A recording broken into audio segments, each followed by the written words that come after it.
Welcome to Walking with Spirit with Dr. Ruth Anderson on the International Angels Network. Today is Thursday, May 3rd, 2018. I'm your host, Ruth Anderson, and I'm coming to you live from Colorado. I am an author and a spiritual counselor providing individualized, transformational experiences for my clients using Holy Fire Reiki, energy work, and connection with the spiritual divinity, including Divine Mother, Archangels Michael, Gabriel, and Raphael. Here at International Angels Network, we explore spirituality, angels, spirit guides, our loved ones on the other side, and much more. Our radio podcasts are available to you on Pocket Casts, Pinterest, Player FM, Castbox, Podtail, Podchaser, and now Stitcher. These are all easy sites to use and make it really easy to listen to our archived shows. Tonight, we are completing our virtual ebook of One Love, Divine Healing at Open Clinic. After that, I'm delighted to have Beth Wright, who is an author, healer, and teacher, joining us tonight. This episode of International Angels Network is sponsored by Holistic Light Rejuvenation Center. For more information, visit holisticrejuvenate.com. Sunday Sturgeon is the founder and CEO of Holistic Light Rejuvenation Center, and she is the sponsor of our Sunday and Thursday radio shows. I would like to thank you for taking time out of your busy schedules to listen in. This show is called Walking with Spirit. Walking with Spirit means consciously living in the physical realm with frequent connection to the divinity in the spirit realm and being open to all that they want me to experience. Every day I check in with my guides, Divine Mother and God, sometimes seeking guidance, sometimes seeking connection, and sometimes seeking their healing abilities. Many days I receive lessons by hearing, seeing, or feeling signs coming in from the energetic realm. I never know what my day is going to look like or what the next learning might be. I really love knowing that there is more to this life than only what happens on the physical realm. It's a great comfort to me to have a connection with my guides, as it helps me keep life as we know it in perspective. Each week I share a story about an experience I had while walking with Spirit. Here is my story from this week. After my father passed away last February, my sister and I wanted to give my mother something to look forward to. We offered to take her on a trip to California to see her sister. Traveling with an 87-year-old with mild dementia, what could go wrong? We flew to California last Saturday. Between the airport, flight, luggage pickup, rental car, and restaurant, Mom had more than a full day before we ever saw her sister. When they were finally united, they sat and chatted for about an hour. My aunt wanted to take us all out to dinner at a nearby restaurant, so all of the elders headed outside, and I went to get my car keys. Apparently, my mother had taken off walking without my sister, unsure of the rented walker, and unaware of the steep driveway. When I got to the front door, I saw my mother halfway down the driveway, walker out of control, trying to catch her balance. Time stood still, and everything seemed like it was moving in slow motion. I called out meaningless sounds of warning, as did my cousin. My sister was several feet away and saw Mom just as she spun and toppled onto the concrete, hitting her head, shoulder, and knee. She lay prone on the ground, unable to move. We called 911 and mentally prepared for what could be a very long evening. I went inside to grab Mom's insurance identification cards. In the bedroom, I stopped to enlist the help of my guides. I immediately felt Divine Mother out on the driveway with my mother. In the car on the way to the hospital, I felt Archangels Michael and Raphael supporting me and Divine Mother with Mom in the ambulance. Truth be told, I have a visceral reaction to hospitals, so I appreciated that two archangels were bolstering me. I texted my energy worker friend Linda, who you all have gotten to know. She provided a loving distance healing from Mom. The staff at Loma Linda Hospital emergency room got Mom into triage immediately, even though the hallway was filled with other patients waiting on gurneys. From the ER, I reached out to the radio hosts of International Angels Network, and they surrounded my mother with a circle of loving prayer. Within 3 hours, Mom was released from the hospital with no broken bones or any major injuries. The loving support of my light-working friends and the Spiritual Divinity was priceless.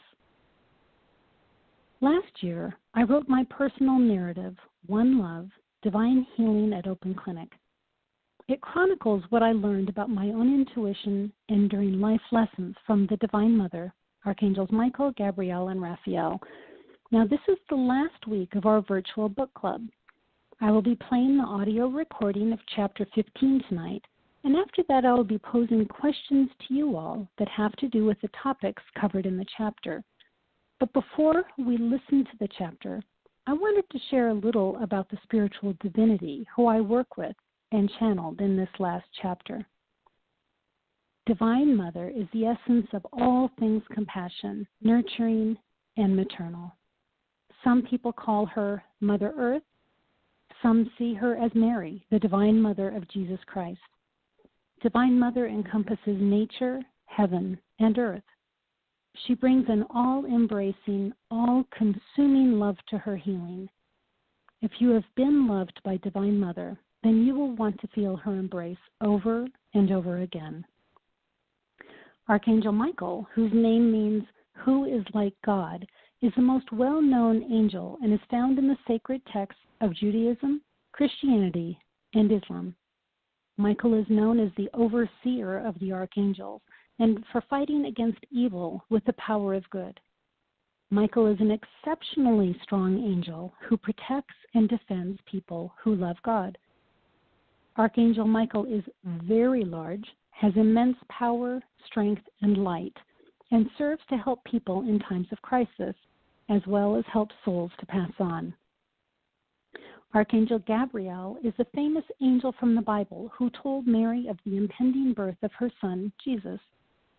Some see Gabriel as male, some female. See her as female.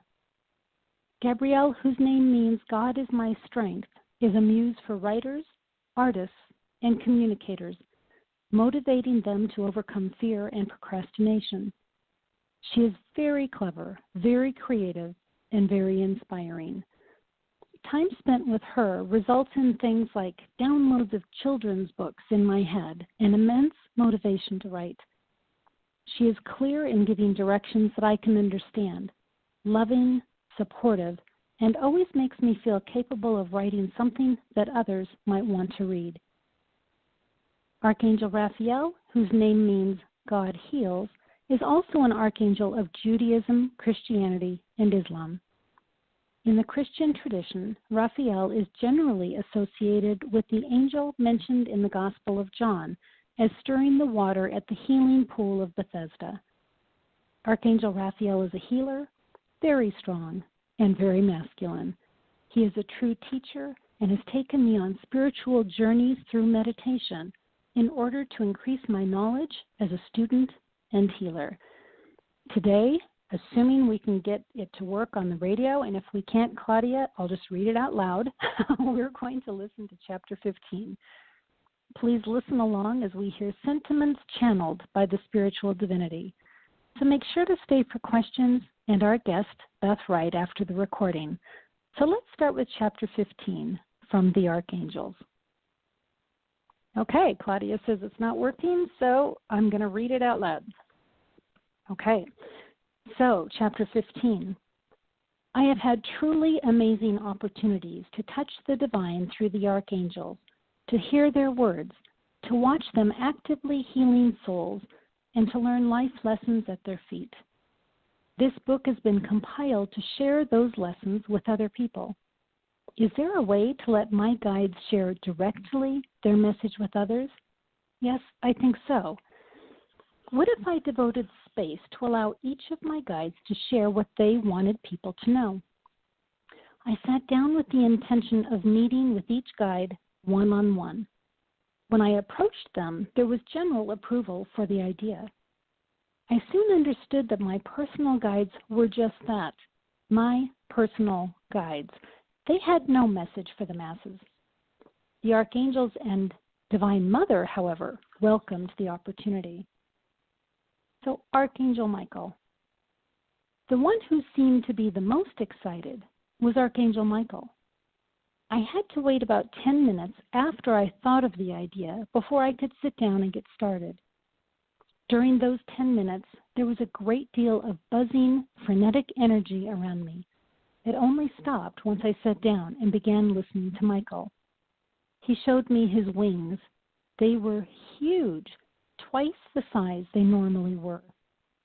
I saw the detail of each feather, the large as well as the small in front of me, then the entire wing. I saw gray, a lot of dark gray. This is what Michael said: love one another. He showed me that he sees so much hurt and despair that humans put on each other. It doesn't need to be that way. The world is a difficult place. If people knew that they had an angel they could rely on, there would not be so much hate. Hate is people's fear that they are alone, but they don't have to be alone. Look outside of yourself. Look to a spiritual entity outside of you.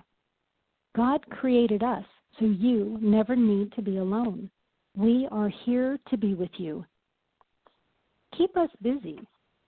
Don't limit my abilities, my power, by what you think I am capable of doing. If you don't call on me, then you will never know what I can do. There are a multitude of angels waiting to love you, waiting to help. You don't have to rely on yourself. Teach your children to look for angels. There are angels that work specifically with children. They are smaller in stature so as not to scare them. If your child is afraid, you might ask for angels to fill the room, to calm and protect. Ask for an angel sprite to watch over your baby, to love it and amuse it. Ask for an angel to sit with the elderly while they are feeling alone in their apartment or nursing home. There are enough angels to go around. Archangel Raphael. I saw a dark brown color the whole time I was hearing from Archangel Raphael. He said, "The heart. Let all your dealings be made through your heart. Every conversation with others, speak from your heart. Live through your heart. Live your life as if your heart is the captain making your decisions for you. Your heart is the captain. Your soul is the compass. Your soul's purpose is your map. Let others be the beneficiaries of your benevolence." Archangel Gabriel. I saw a vibrant orange-red with a splash of pink while Gabrielle was talking. She said, "If an idea comes to you, act on it. Write it down. If you don't, you will need to remember it or it will be gone. Once you have acted on the first thought, another thought will come. Act on it. Write it down. And then another will come, and then another. An inability to act on the first thought stops further thoughts from coming in. Trust in your ability to create. Create for the world to see you, not for payment, not for the approval of others, but so the world can see you. Be creative using vibrant, joyful life. Feel and love deeply. Live in color. Live through color. Be brave and find your voice. Sing with all your glory. Don't just feel passionately, but exude passion. Let your passion push yourself to the edge, which then gives you a new edge to push toward. You are the only one who can do what you do, so do it. Look around you and be inspired by the colors, not once, but many times a day. There is healing in the leaves. the grasses, and the waters of the ocean. Inhale the color. Let it flow through you. Exhale to renew the flow and send it positively out to the world so others can heal. Share your gifts with others as your soul would have you do.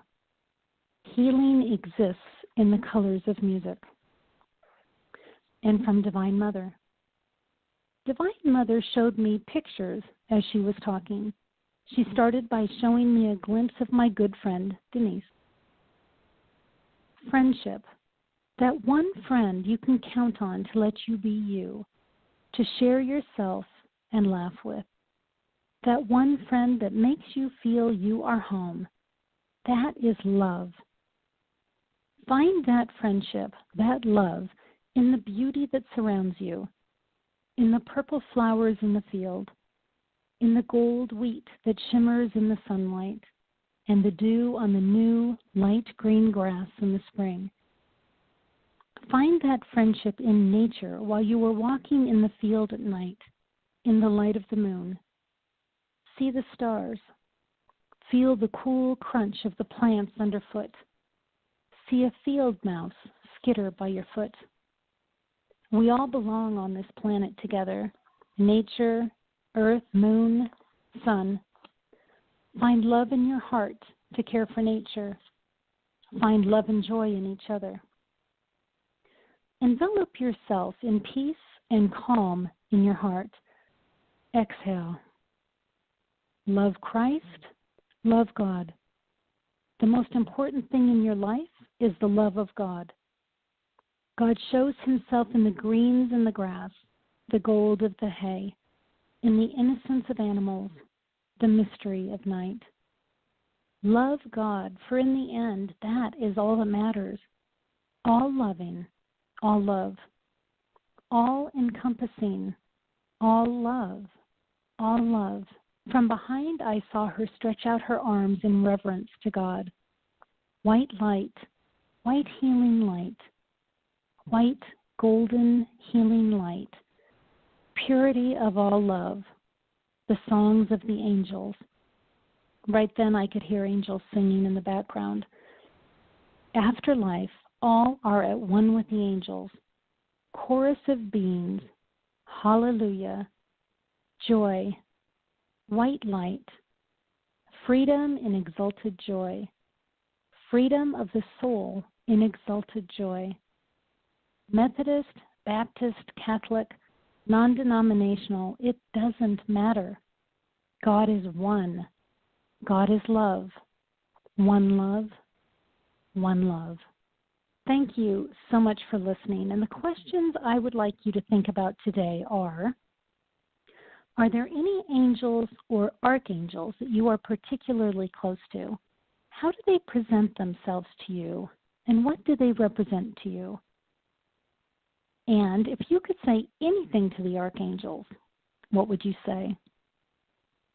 Lastly, if any of you are interested in doing homework, journal your thoughts on the following. Learn about one of the different archangels that interests you. Now, Melanie Beckler is a good source of information and has good videos about calling in the spiritual divinity. If interested, journal what you've learned and how you have connected with the divine. As usual, if you would be interested in sharing your journaling with me, you can email me at openclinic1@gmail.com. So thank you for listening, and thank you to those of you who have joined us each week for the e-book club. Walking with Spirit shows from here on will include guest speakers and topics for us to discuss and learn about. So please plan on joining me on future shows.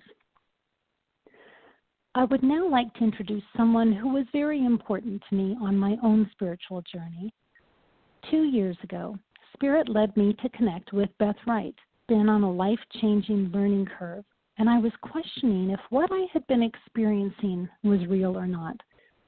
I was not able to find any mentors, as my teachers had not received the kinds of downloads and lessons from Spirit that I had. I didn't feel like I had anyone to turn to. Spirit led me to Beth Wright's website, where I read about chakra healing. I intuitively knew that I had found someone who would be instrumental to my journey. As my family was traveling to Santa Fe, I booked a session with Beth, and my time with her was actually life-changing. Beth is an amazing light worker. She verified that everything I had experienced through spirit was in fact real, and she was able to discuss my guides and my spiritual path with me. Beth has since moved to New York, but she still provides private sessions, and it is my pleasure to introduce you to Beth Wright. So good evening, Beth, and thank you for joining us. Good evening, Ruth. It's a pleasure to be here. Thank you. So our topic tonight is personal growth in the midst of life's chaos. So Beth, would you like to share your journey with our listeners? Sure. It's been quite a wild ride, I have to say. It started out in Sydney, Australia. I was living back in 2000, and I was living a life like any normal person, working at a corporate job, and I had a boyfriend, and I was actually quite unhappy. The relationship wasn't going well, and I didn't like the work that I was doing. And so there was this hand of God that came down and basically cleared everything out of my life. And within 3 days, my boyfriend broke up with me, and I lost my job. I got fired, and I ended up staying at a friend of a friend's house, about an hour north of Sydney, living in a converted garage. And I was totally devastated. I was heartbroken. I didn't know where to turn. I was 33 years old. I didn't know what I was doing. I didn't really even know who I was. And I just felt lost. My family was millions of miles away in the States, and I had really no one to talk to. And it was a great time of soul searching. It was one of the hardest times in my life, and also one of the most beautiful times, because it's when I found myself. And I was living in this little town right by the beach, and Spirit guided me what to do. I had to stop drinking. I had to get off the ADHD medication I was on. I quit smoking. I began to wake up early every morning and run on the beach and swim in the ocean and do yoga. And every day I would go by this woman's house who had a sign out the front that said she did massage and energy healing. And I was getting this nudge to go see her, except for the problem was I didn't have any money to pay her because I was living without a job at the moment. So about 3 more weeks went by, and the feeling to go see her became overwhelming. And I finally just went in and talked to her, and I said, this is my situation. And she decided to give me some energy healing for free, just to help me out. And I had been experiencing so much pain, emotional pain, pain in my body. I was just really a mess.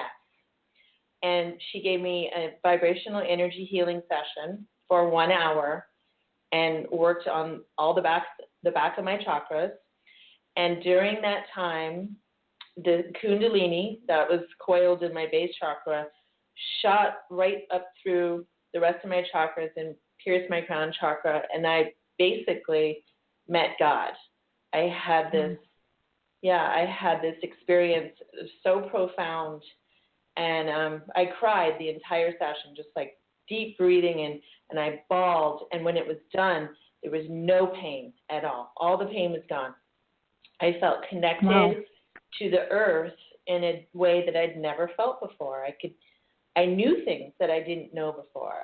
All of a sudden I knew who I was and what I was there for.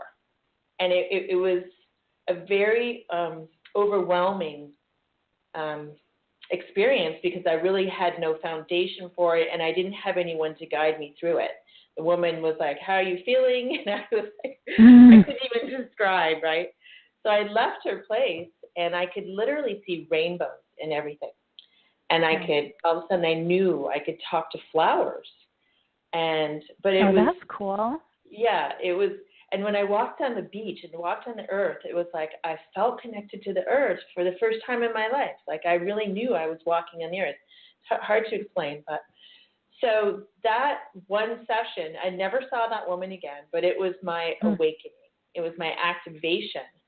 And then I had to, so then following on from that session, I first asked her, where did you learn this? And, how can I learn it? And she told me at the school in Sydney. And literally within 2 weeks, Spirit got me a job down there working for Channel 7. I interviewed, I got the job right away, and the school was 3 blocks from where I worked. So that's perfect. I know. So I worked at Channel 7 Sydney for 2 years while I studied at this school as well. It was a higher self connection class, and it's where I learned all about the metaphysical world, how to channel energy, all about crystals, about the different levels of the dimensions, the angels, the archangels, and it was really.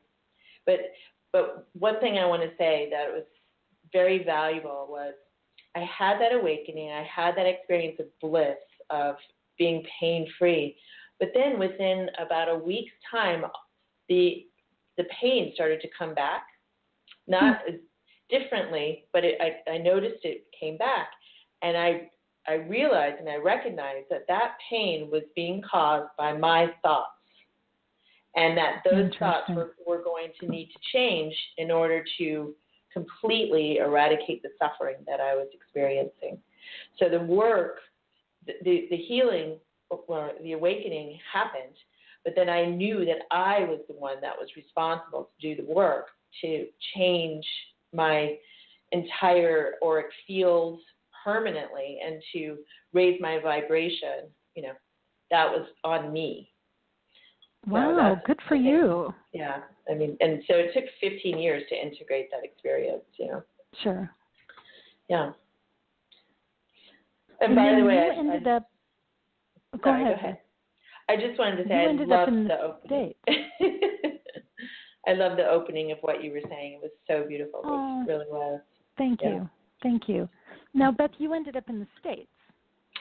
I did. So I was in Australia for a while longer, and then my mother passed away, and I returned, and I came to New York, and where I am now, and I was here about 5.5 years, had really great success. And then I went out to Santa Fe, and I underwent a spiritual initiation for the last 6 years in Santa Fe. That Spirit deemed. What does that mean to you? Well, it's funny. A friend was giving me a session. He was a curandero from Mexico, a good friend from Taos, and he was giving me a session. He said, your guides are telling me that your spiritual initiation has just begun. And that was 6 years ago. And I was like, what does that mean? Well, now I know because I have lived it. Basically, a spiritual initiation is about breaking down of the ego.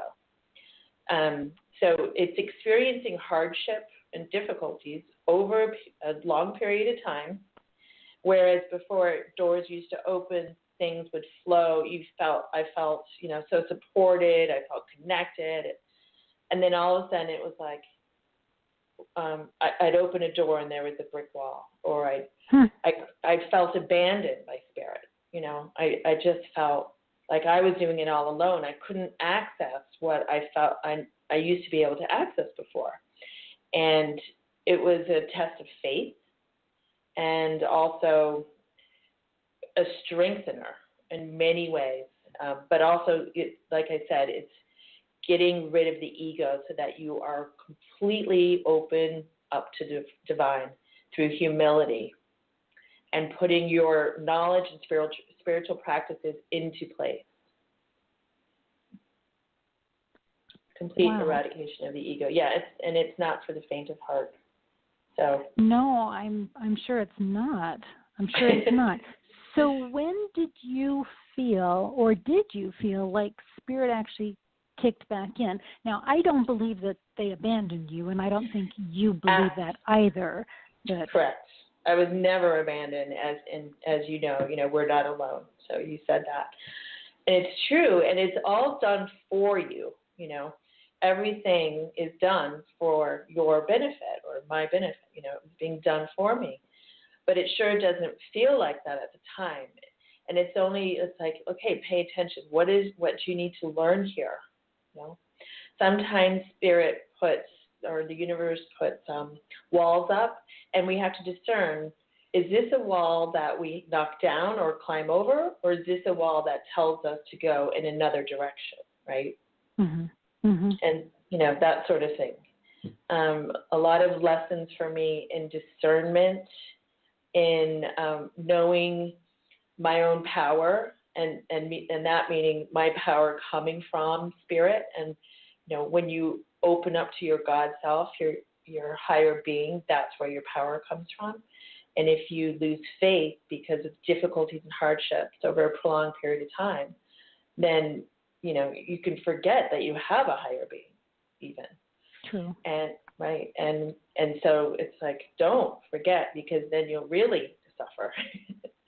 Don't lose your faith in those times. That's when you need your faith the most. And also very much about loving myself and not putting up with anything that shows up in my life that isn't love, that's harmful. So that's a hard lesson to learn sometimes, isn't it? It is. And when we are experiencing, our good times and life flows and it's abundant and we feel supported and we've got plenty of money and friends and, when life is good, it's so easy to feel connected and just know. But when it's the opposite, when all those things are taken away and you don't understand why and you haven't done anything differently, then it can be very frightening and very confusing. And you can feel abandoned. And then it's an illusion. You just have to, it's asking you to dig deeper and go in deeper into yourself to really connect with what is the universe inside of you. I've had similar situations where, not as dramatic as yours, because your life lessons have been much more difficult than mine, which I personally am thankful for.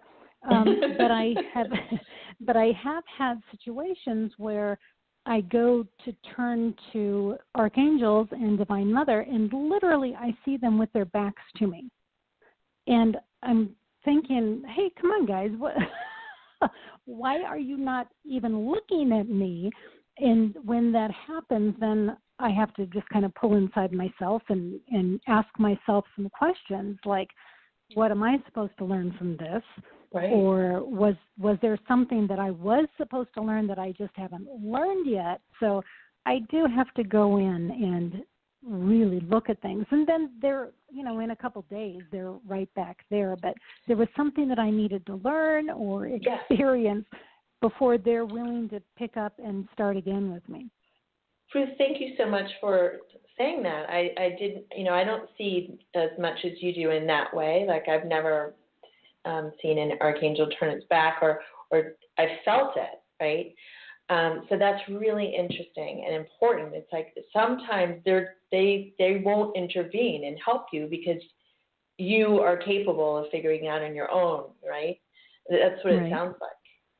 So there's both them coming to help you and then taking a step back and saying, no, you got to do this one on your own. It sounds like. Yep, exactly. Exactly. Yeah. So, Beth, you wrote a book, and that it's called I and I. So it's the two different kinds of I's there. The first one being the capital letter I, and then the ampersand sign, and then I, E-Y-E. A guide to vibrational healing and my transformational journey to the light. I saw it's still available on Amazon.com. And I really encourage anybody listening to pick it up. It's an easy read in the sense that it's short little chapters or short little vignettes. But boy, Beth, you really take people through your journey and you help people realize how they can take steps to help themselves heal and grow. And I think you did a masterful job writing that. Thank you. Thank you very much. I appreciate that. Yeah, when I first started writing the book, I wasn't going to include my story. I was just going to write about vibrational healing. But I know for my own self, when I pick up a book, what captivates me is the heart, a story that comes from a person's heart. That's really what I'm interested in reading about, because that's what we're doing here on Earth. If we can't connect to each other through our hearts, then it's pretty bland and boring. And so I opened up, and I was very courageous. I pretty much spilled it, because there's alcoholism and drug use and, things that most people want to keep hidden in a closet.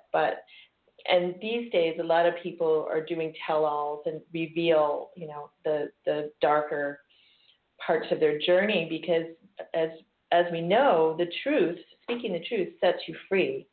So I really have no issues with telling people about all the difficulties that I've gone through, because that's how you get through them.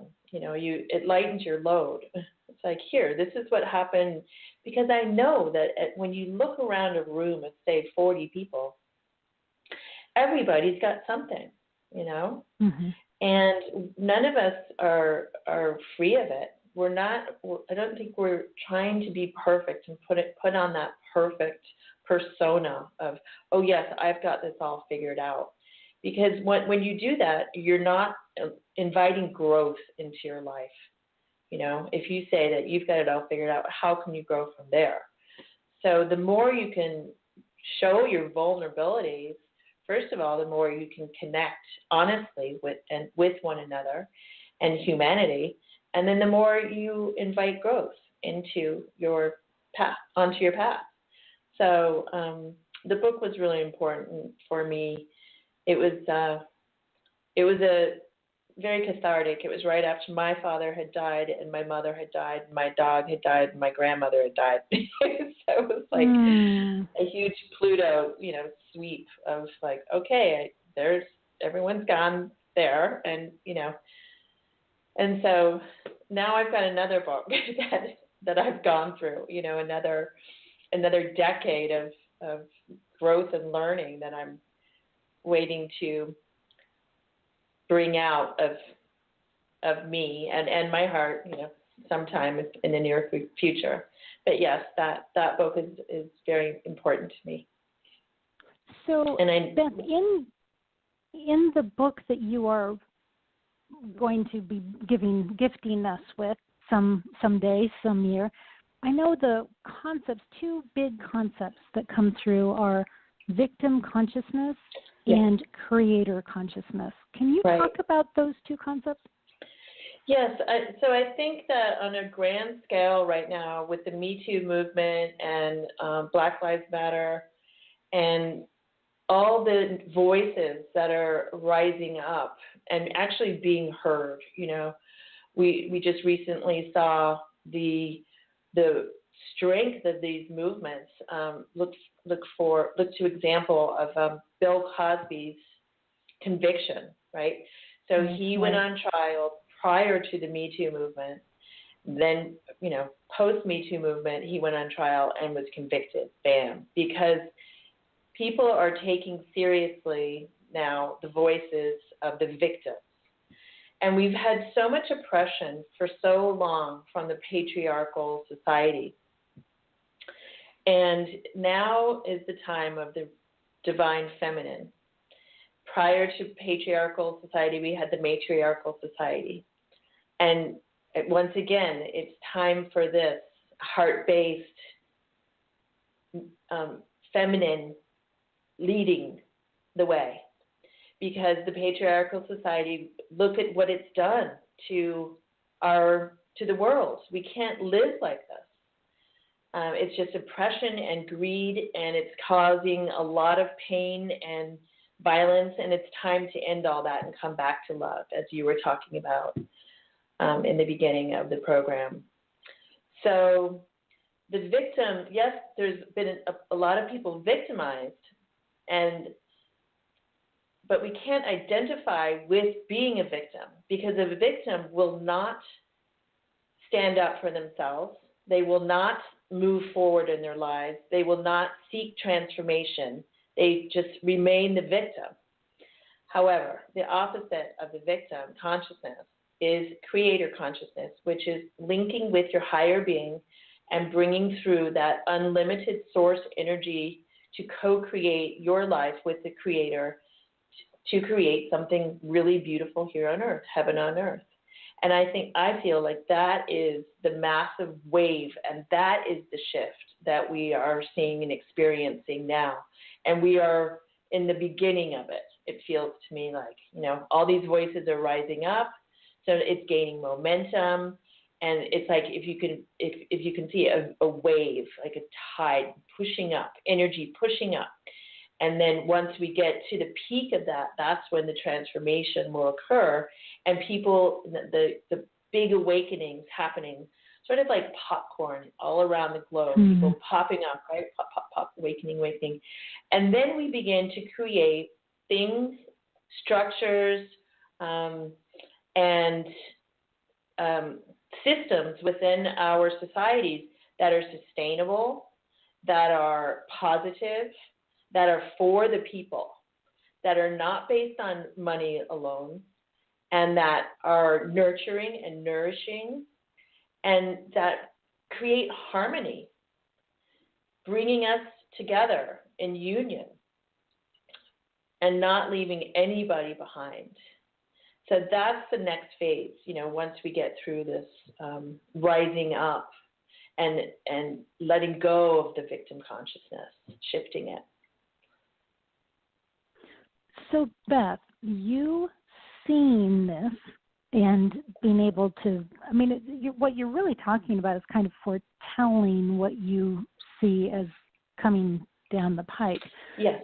Because you have been gifted with this vision, do you feel some responsibility in all this? What's your role? I'm not getting the feeling that you get to just sit back and wait and watch it happen. Oh, come on. I can't just get a bowl of popcorn and turn on the TV and watch it go on. I don't think so. Well, it's really interesting, Ruth, because my latest experience that I had with a man who I married led me through this entire phase of victim into creator, and I'm moving more into the creator phase. But I married a man within 3 months of meeting him, and everything was great at the beginning. I was madly in love, or so I thought, And then within 1 year of meeting him, it all flipped. It was like a switch flipped, and he became abusive. And, throughout that year, he had isolated me. There was controlling happening. There was red flags going off. But then as soon as that 1 year mark happened, I experienced abuse. I experienced really awful. It was an awful situation that I lasted 4 months in, and then I had to leave and flee my home for my life. And I spent a week in a women's shelter. Yeah, it was diabolical. It was like being in the middle of a psychological thriller movie. And I just couldn't believe that I was having this experience. I'd seen myself as a strong, powerful woman, connected to spirit. And, I endured that. And I thought, wow, So that's why I came back to New York, and I suffered PTSD for months. I couldn't work. And I was like, why did I have this experience? And as I explained to you before, a lot of it had to do with my invaluable lessons of like taking personal responsibility for myself, discernment, love of myself, and also personal power. But beyond that, I felt like it happened. Right after it happened, the Me Too movement started. And I was like, oh my God, I can identify with this. And I'd never experienced anything like that or anyone like that. So while I was in it, I kept looking at him through the lens of a loving, compassionate, forgiving light worker. I could not see through his lens, and that's why I wasn't grasping what was really going on.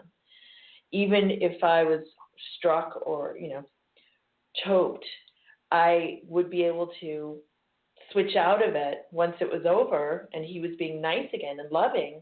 I was able to move through that pretty quickly because my center felt strong, right? So it was this, and he was counting on, I was like the perfect little prey for him because I was this light worker. But what I came to realize was that my light was too light, and that there can be such a thing. When you don't have a strong boundary, you need to be able to stand up and say no. There's a great story where a Zen master is teaching a student about life's lessons, spiritual lessons, and he puts her in a hut on the top of a mountain, gives her a ton of books to study, and he walks up the mountain each day and he visits her and he says, "Have you learned everything there is to know?" And she replies, "No." And then he takes his cane and whacks her over the head and then leaves. and every day he comes up and asks the same question. "Have you learned everything there is to know?" She answers honestly, "No." And he hits her over the head. And months go by, and then one day he comes to her and he says, "Have you learned everything there is to know?" And she says, "No." And then he goes to hit her over the head with the cane, and she grabs the cane with her hand. And he says, "Congratulations. You've graduated," right? So it was like that. I needed that, just that, like, you can't do this to me. You can't harm me. And no amount of love is going to change someone's behavior. I kept trying to love him better, and finally it was like, I just have to remove myself. This person is sick and I can't fix him. I'm a healer, but that's not my job. So anyway, the whole situation happened right before the Me Too movement, and I just began to really see how, so I lived it personally.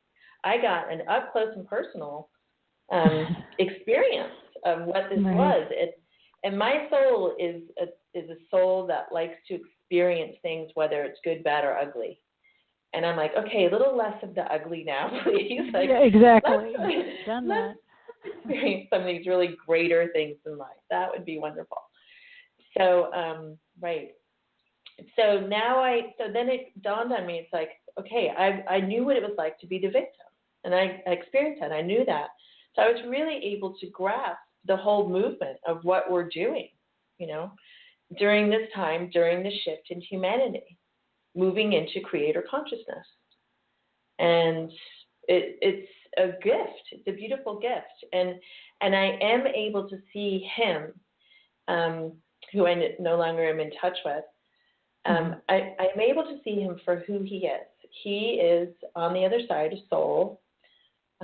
He and I have a contract together, and he came to give me this gift. And it also helped me clear some karma. And so obviously he can't be in my life because of, what happened and how he expresses his love, quote unquote. But I do know that it was, or it was meant to be. It was a spiritual contract, and it was for me. It was for my learning, and it was for my highest good. Right. Right. I find that whole concept fascinating, that the people in our lives doing the things that the people are doing to us are things that we actually orchestrated for our own growth and learning. Right. Yeah. And it can really kind of mess with you a little bit to know that while you're in it. Right. Especially if it's something like that where it's harmful, because I kept wanting to come, I wanted to stay because I knew from this, from this higher place what was happening. But then it became very clear, that I had to leave. And on the last, and during that time, my dog was shot and killed within the last couple of months of me being with him. I remember. Yeah. Yes, horrible. And and I had a reading with a friend. She had a collar on, that would clank, right? It would have that little noise of the tags clinking together. And my friend who did the reading said, and Shanti's on the other side now. And when you hear her collar clink, that means you're in danger. So she's protecting you. Holy cow. So, yeah. So, and I heard that from two different friends who are both, very connected. And so sure enough, on that last night before I had to flee the house, I said out loud to him, I'm like, I heard Shanti's collar clink. And he was like, oh, no, that was just something downstairs. So, I knew I was in danger. And so it's interesting how our pets can help us from the other side. And that very last night as well, I could see orbs of light. Like it was like my entire celestial team plus about 500 other spirits were there protecting me and making sure I got out of that house. I could see them. I feel them. And yeah, it was very powerful. That is incredibly powerful. Yeah. So, Beth, I was looking at thank you for that story, too. I mean, sure. My jaw is like dropped.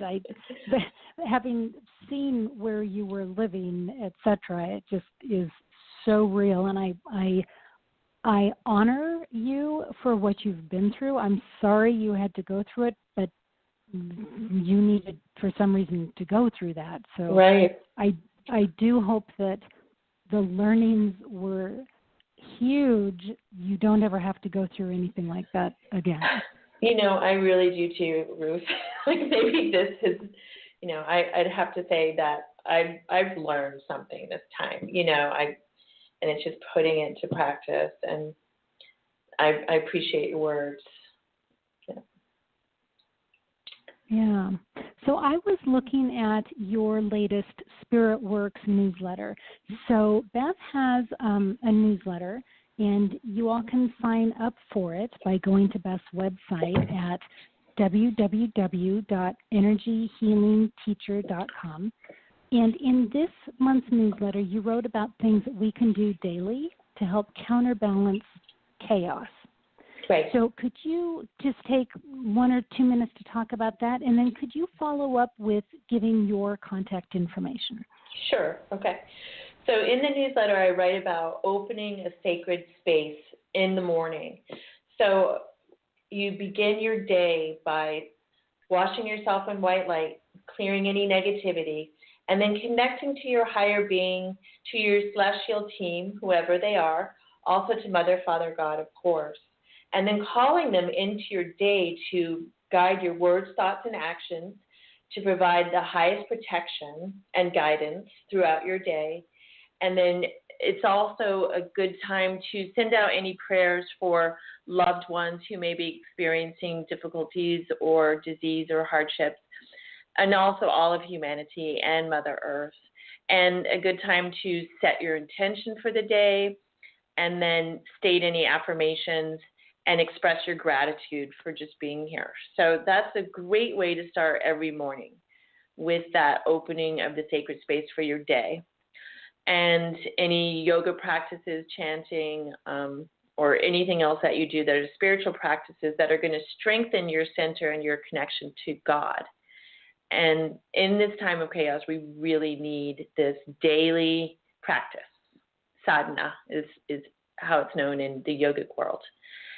And my number is 505-310-3160. I also have an email, which is beth@energyhealingteacher.com. And my website is energyhealingteacher.com. So I'm really grateful that you had me on tonight, Ruth. It's been wonderful, and I appreciate you. Oh, well, absolutely my pleasure. And Beth, do you do distance work with folks too, or do they have to come see you in person? I do phone sessions. And I would say to anybody listening, I know some of you have not had any kind of personal energy work done. Beth is awesome. She really is awesome. So I encourage you to please, if you want to have any work done, give Beth a call. Check her out. She's a special lady. So thank you, Beth, and that's all the time that we've got for tonight. So I can't tell you how important you were to me. So glad to be able to have you on. So for everyone else, I would say thank you so much for listening tonight. It really is an honor to be among the hosts of International Angels Network. Please join us on Tuesdays at 9 o'clock Eastern Time for Diane Morgan with Angel Navigation. Wednesday's show is called Angel Talk with Sue with host Sue Broom. Saturdays, we have 3 shows, one with Susie Parrott out of London. Our second show is with Shishi O'Donnell. And lastly, our newest host here at International Angels Network is Bernadette Garvin from Ireland. So I know that you won't want to miss any of these shows. So I'm Ruth Anderson. My work can be found on www.theministryonline.com or on Facebook at The Ministry Online. Or if you want to email me, I'm at openclinic1@gmail.com. So thank you, and I look forward to walking with Spirit and you next Thursday, May 10, 2018. God bless everyone. Good night.